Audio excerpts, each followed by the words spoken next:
Mga bagay na hindi mo pa alam tungkol sa Pilipinas.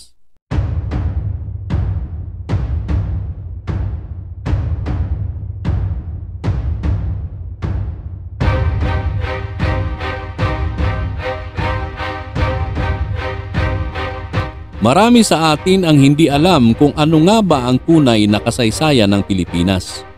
Kadalasan ang laging tinuturo sa ating paaralan ay kung sino-sino ang mga nagbuwis ng buhay para ipaglaban ang ating kalayaan. Ngunit base na din sa ating karanasan noong tayo ay nag-aaral pa, kailan may hindi natin narinig na ipinaliwanag ng ating guro ang totoong pangalan ng Pilipinas. Kaya naman sa video na ito ay sabay nating aalamin ang kasaysayan at totoong pangalan ng ating bansang Pilipinas.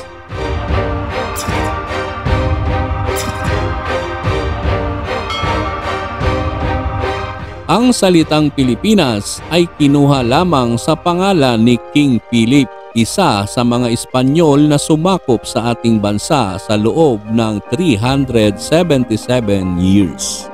Kamakailan lang pinalutang ulit ni Pangulong Rodrigo Duterte ang pagpapalit ng pangalan ng Pilipinas sa Maharlika. Dahil ito daw umano ang tunay na pangalan ng ating bansa bago pa man tayo sakupin ng mga Espanyol. Hindi na rin bago sa ating pandinig ang isyong ito dahil noong panahon pa lamang ni dating Pangulong Marcos ay parehong isinusulong rin napalitan ang pangalan ng ating bansa sa Maharlika. Alam kasi niya na ito ang totoong pangalan ng ating bansa. Taong 1978 ay naghain si dating Senador Eddie Ilarde ng Parliamentary Bill 195 para palitan ng Maharlika ang Pilipinas, pero binatikos ito dahil sa pagkakaugnay ng pangalan kay Marcos. Pinakahuling panukala ay inihain ni Representative Gary Alejano noong June 2017 na layon ang pagbuo ng komisyon na susuri sa pagpapalit ng pangalan ng bansa, pero nakabinbin pa rin ito sa committee level.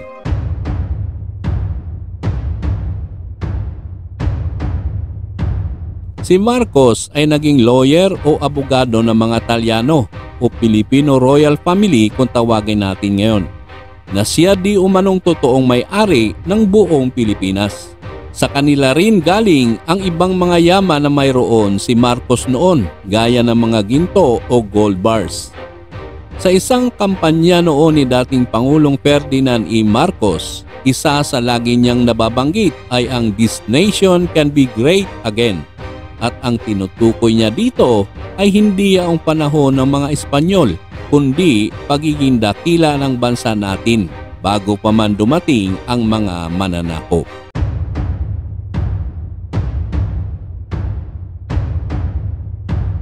Ang totoong pangalan ng ating bansa ay Maharlika, na ang ibig sabihin ay makahari, marangal, dakila, malaki, maganda at mapayapa.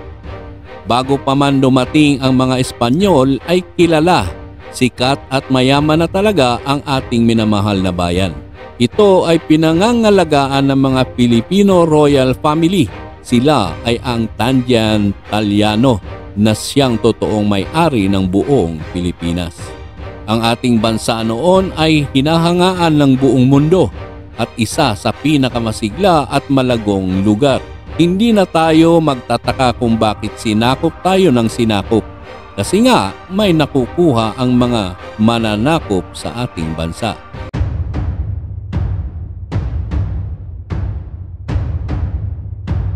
Alam nyo ba kung ano ang naging tawag ng ating bansa bago ito pinangalan ng Pilipinas o Philippines? March 1521, nadiskubre ng manlalakbay na Portuguese na si Ferdinand Magellan ang isang isla sa Pilipinas na bahagi ng lalawigan ng Cebu. Sinasabing tinawag ni Magellan ang Pilipinas na Archipelago de San Lazaro dahil kapistahan ng naturang santo nang dumaong ang kanyang grupo sa bansa. Hanggang ngayon, nagtatalo-talo ang ilang historian kung dapat bang tawagin na nadiskubre ni Magellan ang Pilipinas. Ito ay dahilan sa may mga tao na sa bansa at nakikipagkalakala na sa kalapit na bansa nang dumating si Magellan, na patunay na hindi siya ang unang tao sa isla. May nagsasabi rin na mas akma umanong gamitin ang salitang rediscover ang nagawa ni Magellan sa Pilipinas. Ngunit ang puna naman ng ibang historian, bakit sasabihing muling nadiskubre ang Pilipinas gayong hindi naman ito nawala? Pagkatapos ni Magellan, ilang manlalakbay pa ang nakarating sa Pilipinas. Ang iba ay tinawag itong Islas del Poniente at mayroon ding tumawag na Islas del Oriente at Islas de Luzones.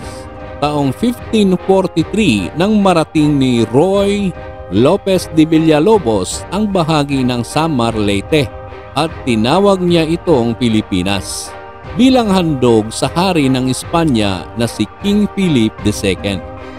Nang magsimula ang pananakop ng mga Kastila sa Pilipinas at magtayo ng kanilang balwarte sa Maynila, tinawag ni Miguel Lopez de Legazpi na Islas Pilipinas ang buong bansa noong 1565.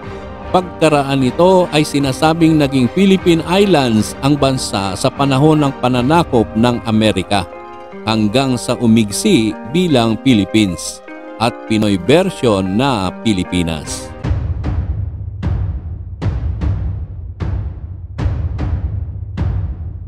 Mayroon ding historya na nagsabi na ang kauna-unahang pangalan ng Pilipinas bago pa man mabuo ang pangalang Maharlika ay tinatawag itong Opir, na ang ibig sabihin ay marangya o maraming nakaimbak na mga ginto.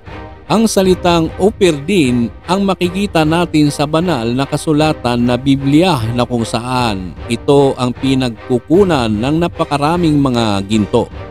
Kung mahilig kang magbasa ng Biblia ay tiyak na kilala mo si King Solomon na kung saan nakatala doon na paulit-ulit na pumupunta ang mga tauhan niya sa Land of Ophir upang maghanap at kumuha ng mga ginto.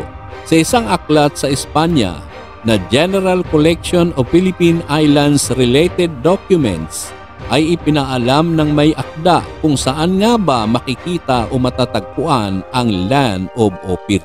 Ito daw ay matatagpuan mo sa pagbiyahe mula sa Cape of Good Hope sa South Africa patungong India to Burma, to Sumatra, to Moluccas, to Borneo, to Sulu, to China at sa wakas ang Ophir. Sinasabi rin na ang Ophir ay nasa harap ng bansang China patungo sa dagat na mayroong maraming isla. Maraming historia na rin ang naniniwala na ang Ophir ay matatagpuan sa tagiliran ng Northern Samar. At alam nyo ba, nagulat din ang ibang mga Kastila na sumakop sa ating bansa noon dahil sa unang pagkakita nila sa mga tao, ang mga damit nito ay nababalutan o may halong ginto. Kaya naman, masasabi talaga nating napakaraming mga treasure na matatagpuan dito sa bansa. Ngayon, na nalaman na natin ang kasaysayan at ang totoong pangalan ng ating minamahal na bansa, kung sakaling may maghain ng panukala para palitan ang pangalan ng Pilipinas ng Maharlika, ano ang magiging desisyon mo? Papayag ka ba na ibalik ito o mas gugustuhin mong mananatiling Pilipinas na lamang ito?